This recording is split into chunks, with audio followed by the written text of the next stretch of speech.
os líderes do governo, eles focaram ali nas pautas sociais e econômicas do governo. Padilha novamente fazendo aquele levantamento, que as pautas prioritárias do governo já foram aprovadas, como na semana passada o Mover, que foi o único aprovado na Câmara, apesar dessas urgências, né, tanto do PL do aborto quanto da delação terem sido aprovadas. Ele fez, inclusive, um levantamento dizendo que já foram aprovadas mais de 2.000 urgências nos últimos anos. Nesse ano foram mais de 70, mas que urgências foram aprovadas, essas 70, mas que os projetos não foram votados. E aí, ele também destacou que agora a prioridade do presidente, depois dessa viagem internacional, na Organização Internacional do Trabalho, na cúpula do G7, é focar nas viagens aqui pelo Brasil. E falou em uma missão do Lula pelo Nordeste, anunciando aí a viagem do presidente aos estados do Piauí, Ceará e também Maranhão. Vamos ver.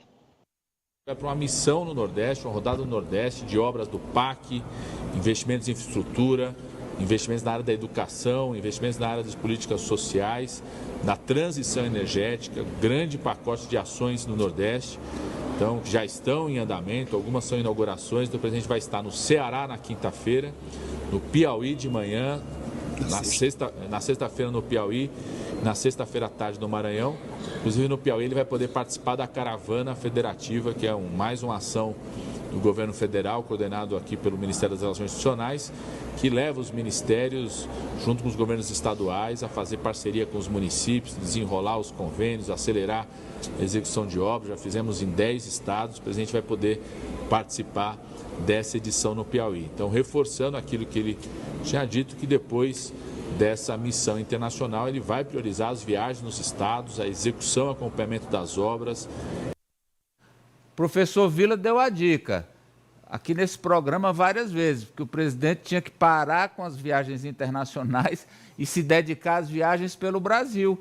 Ele está seguindo a dica do professor. Ô Raniele, vamos fechar sua participação com a questão aí do orçamento, emendas, redução no valor das emendas, chegou a ser cogitado para organizar o orçamento, mas isso não vai acontecer não, né?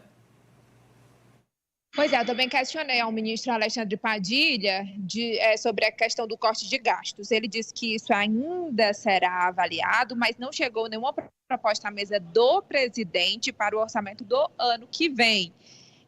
Padilha também disse que o governo Lula é o que mais libera emendas, né, que já liberou emendas nesse ano. A expectativa, Amadeu, pelo que eu ouvi aqui nos bastidores, é que nesse ano, que as emendas parlamentares ultrapassaram ali 50 bilhões de reais, para o ano que vem a proposta fique em torno de 40 bilhões de reais. Mas para os parlamentares isso seria um retrocesso. Inclusive a gente tem aí um vídeo exclusivo do presidente da Comissão Mista de Orçamento falando que não vai aceitar a diminuição no valor das emendas. Ou seja, o Congresso não quer perder o poder que ele tem atualmente sobre essas verbas. Vamos ver.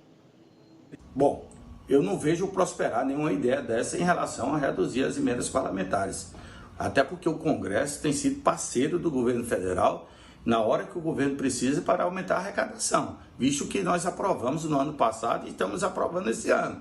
O que deve ser feito pelo Ministério do Planejamento, Ministério da Economia, é que comece a cortar da própria carne, comece a olhar para o próprio umbigo. O governo, assim que a gente arrecada, a gente aprova algum aumento de arrecadação, a primeira coisa que o governo faz é criar um ministério, criar uma secretaria, aumentar o valor dos conselhos. Então o governo tem que dar o dever de casa para cobrar primeiro do Congresso. Corta na administração, corta o tamanho da máquina para depois cobrar algum efeito do Congresso Nacional. Isso que o deputado falou entra na pauta do presidente, que terminou agora há pouco com o ministro da Fazenda, Fernando Haddad, e também com a ministra Simone Tebet, do Orçamento e Planejamento. Eles falaram bem rápido com a imprensa, não deixou a gente fazer pergunta, eles iniciaram inclusive a falar quando eu estava aqui.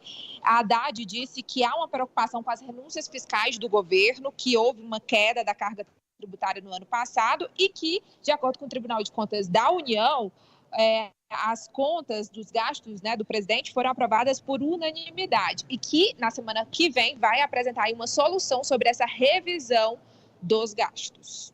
É a história, o Congresso tem que ajudar a gastar, em tese, aliás, tem não, né? Está ajudando a gastar, gasta 50 e diz que ano que vem tem que ser 50 de novo, precisa dizer de onde é que virá a economia para a manutenção deste montante. Raniele Veloso, obrigado.